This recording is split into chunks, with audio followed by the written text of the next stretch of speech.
Hey all, I'm Jen, and I am here with Richard Dobbins, who is a member of Tat Lab, and he's been with us since the very, very, very beginning.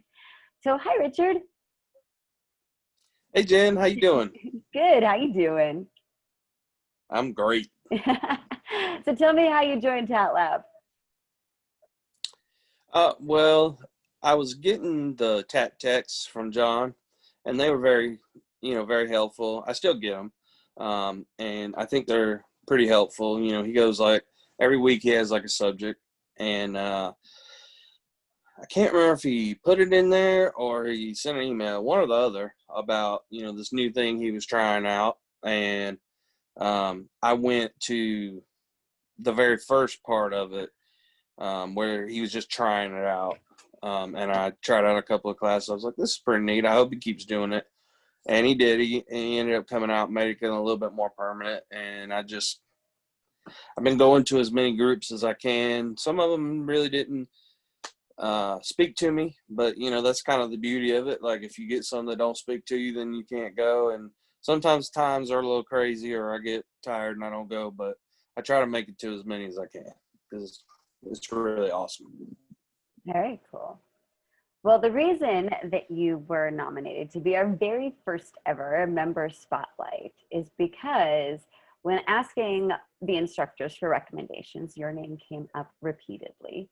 Um, and some of the things that were said was that you consistently show up and you consistently participate, but you also really contribute in some really big ways, and that the, we've all seen you implementing these things and growing, and really taking this to heart, and really wanting to the human better. And so I guess my question would be like, okay, so from your experience, which is now one of the wise and seasoned members of Tat Lab, what would you tell the newbies? I would just say, show up, participate, do the work. It's a great place. Nobody's going to judge you. We share, everybody in the group's just about shares things that are very personal, and they stay in the group, and we're all very supportive of each other. So just show up and add to the group.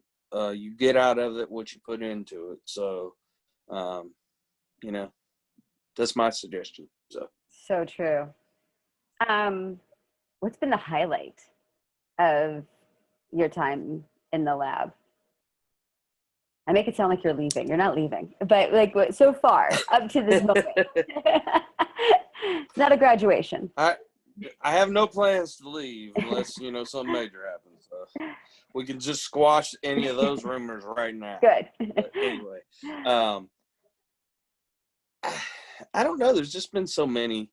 I guess some of the biggest things that have really come to me through the different groups and stuff is just recognizing some of those things that I think I really knew in my head, but I didn't bring them to the forefront. Like some of the childhood trauma and trauma from some events when I was in the military, and and how to deal with those correctly. So I think that it's just really helped me, bringing those to the forefront and being really honest with myself. I think that I lied to myself for a long time, and I think that honesty is what made a lot of difference.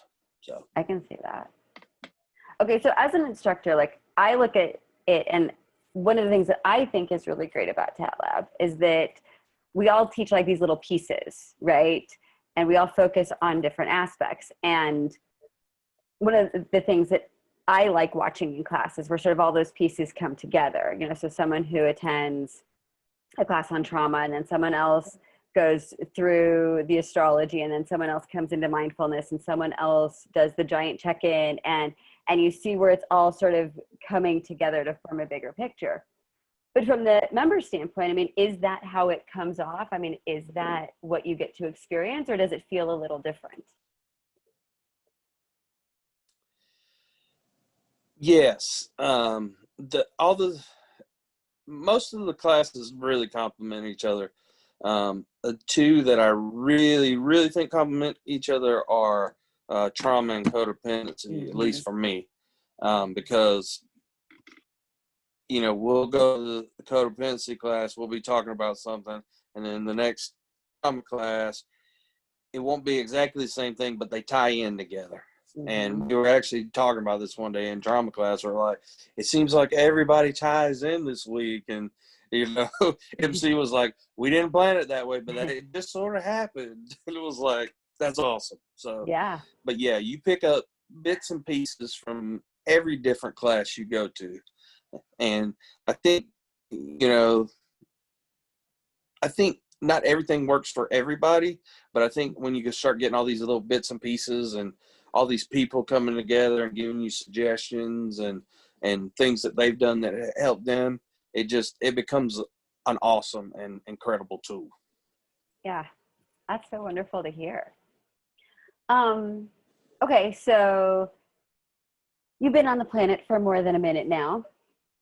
What bits of wisdom do you Yes. have that you would like to share with everybody? Yes, more than a minute. My daughter would say I'm old as dust, but I think I'm a little younger than that. So, My daughter would say the uh, same thing about me, so it's all good.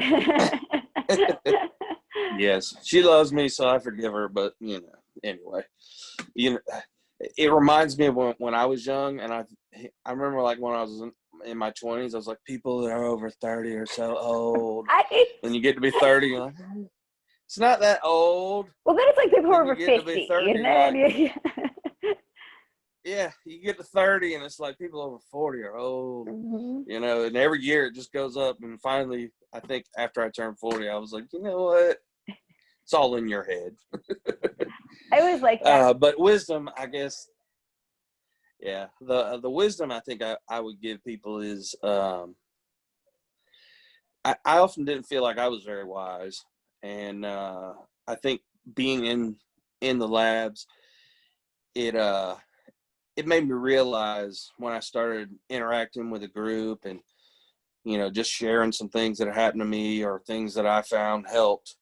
I figured out I had more wisdom than I really knew I had. So I would just tell people, you may not think you have something to contribute or any wisdom, but you probably do. So, just, let it out and see what happens and see what, comes back to you in the world. So, Awesome. Anything else you'd like to share? Anything else we should know about you that's awesome and amazing and fantastical? uh, Big ask. I don't know about awesome and fantastic, but, I ride motorcycles. And I like to do mechanical things. I got a hot rod that I'm fixing up. I've done most of the work on my motorcycle myself. Uh, What kind of bike I do you like to have? write. Ooh, Uh, I have a Harley Sportster 48. Um, and I like to write. I haven't done as much of that in the last few years. I've started writing more lately. okay. So, and I like it. And I like to write. I don't think it's very good, but some people tell me it's good. So, but Do I you think that's publish it that. I anywhere? think that's the thing with everybody. Say what now? Oh, I was just asking if you published it anywhere where we could find it. I have a Instagram that I put some of it on, and it's Diablocito. Um, and the last part is just Diablo like the devil and CETO. That's my Instagram, and I put a lot of it on there. Things I've written about different things. Some of it's kind of poetry. Some of it's just thoughts about places I've gone, and I like the poetry kind of deal more. It's kind of like I kind of like to do that kind of stream of consciousness kind of Mm-hmm. poetry where you just sit down and just write, and whatever comes out comes out. Um, so, but Very That's pretty nice. much I it. did not Me in know a that about nutshell. you. I'm glad you said that. Well, thank you very much, Richard. It's been wonderful talking to you. Thank you. I am so glad to be the first member spotlight. I know. It's an honor, and I'm uh, I don't know. I'm happy that people have noticed that I'm really trying and making strides. So Yeah. No, you're pretty badass. We're super happy every time you show up in group.